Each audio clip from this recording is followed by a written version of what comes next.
ले फिर आ गए सब राज्य खुश है। हाँ, तेरे को क्या लगता था कि नहीं लौटेंगे?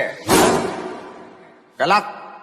जब हम स्कूल जाते हैं तो देखते हैं कि बहुत से बच्चे हमेशा क्लास में पीछे बैठते हैं।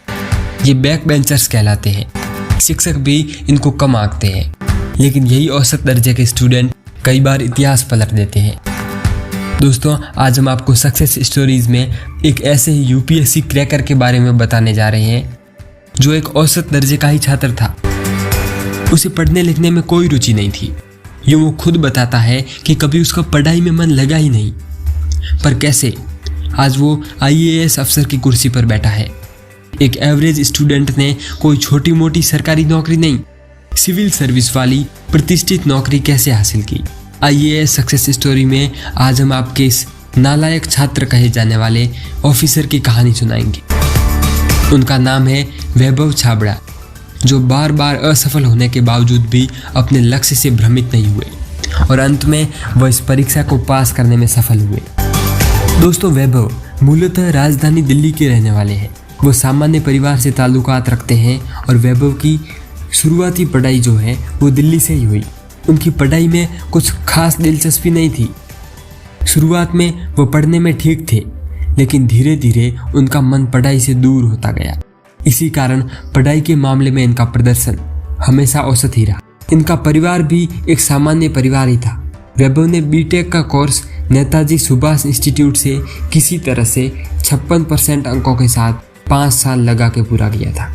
बीटेक की पढ़ाई पूरी करने के पश्चात ये एक कोचिंग संस्थान में फिजिक्स पढ़ाने लगे, क्योंकि इनका जो मन वो पढ़ाई की तरफ से एकदम हट चुका था। परंतु कोचिंग संस्थान में भी लगभग 2 सालों के पश्चात इनको इतना आभास तो होने लगा कि यार ये इनसे भी अच्छा कुछ कर सकते हैं, और यहीं पर पहली बार इनके मन में आईएएस बनने का विचार आया। दोस्तों, वैभव बताते हैं कि मैंने ये बात अपने परिवार वालों और अच्छे दोस्तों को बताई।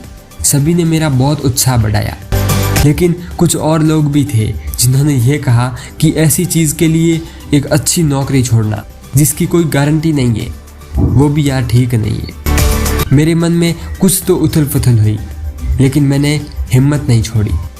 मैंने तुरंत उस नौकरी को रिजाइन कर दिया। कोचिंग छोड़ने के पश्चात इन्होंने बीएसएनएल में भी नौकरी की, लेकिन इनका मन तो यहाँ भी नहीं लगा और आईएएस बनने की लालसा के कारण इनको ये नौकरी भी कुछ समय बाद छोड़नी पड़ी। दोस्तों, एक कहावत भी है कि मनुष्य वहीं जाता है जहाँ उसकी नियति उसे ले जाना चाहती है। अब इनके साथ मुख्य संकट ये था कि एक तरफ तो ये नौकरी छोड़ चुके थे और वहीं दूसरी तरफ इनका मन पढ़ाई में भी नहीं लग रहा था।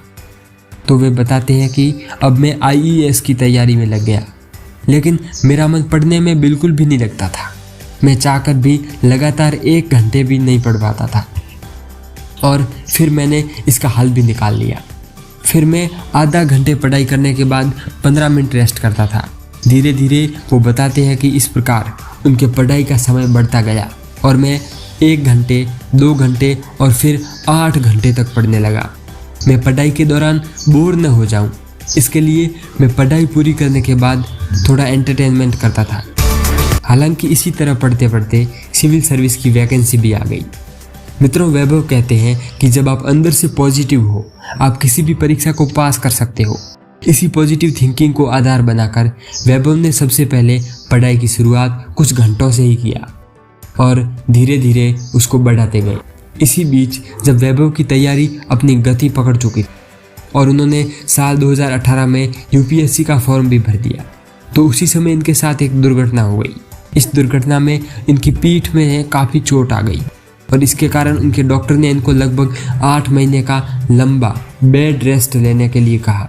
इस मुश्किल समय में भी वैभव ने अपनी पढ़ाई को बंद नहीं किया और वे बिस्तर पर लेटे लेटे ही अपनी तैयारी करते रहे। लेकिन उस दौरान उन्होंने कहा कि मेरी पढ़ाई लेट कर जारी रही। इसका परिणाम ये हुआ कि वर्ष 2018 में वैभव को आईएएस में 32वीं रैंक के रूप में सफलता प्राप्त हुई। दोस्तों, वैभव बताते हैं कि वो कई बार फेल हुए।